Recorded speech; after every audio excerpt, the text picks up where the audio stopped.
Hi, I wanted to talk to you a moment about using calming materials. Now, this week you are looking at designing developmentally appropriate environments in your classroom, both in your indoor classroom and your outdoor classroom.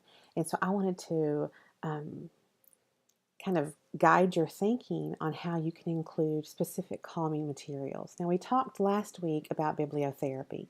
And there are going to be children in your classroom going through a wide range of different emotional experiences.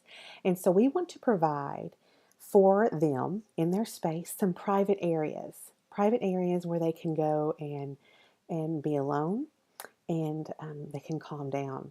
Now, um, in our program, we have used the egg chairs. I don't know if you've ever seen those, but they actually can climb in and get all cozy, and there's just room for one. Only one person at a time can be in there.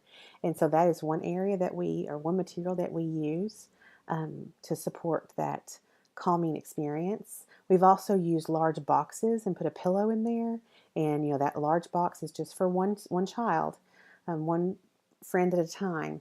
Um, I have seen the use of bathtubs with pillows in it in classrooms.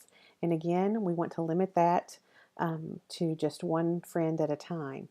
Now, think of some of the materials that can be used for calming purposes.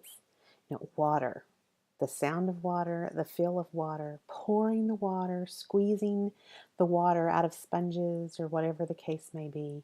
So, water is an excellent calming material.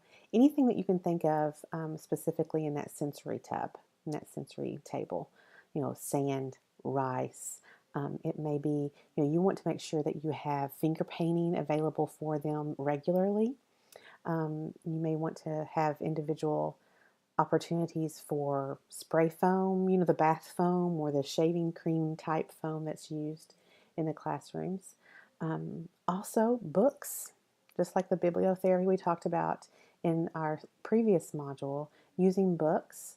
And for our young friends, um, and for our friends who are not quite ready to read, we want to have books on tape for them so they can have some independence on that, and that can be something that's private and personal for them at that time.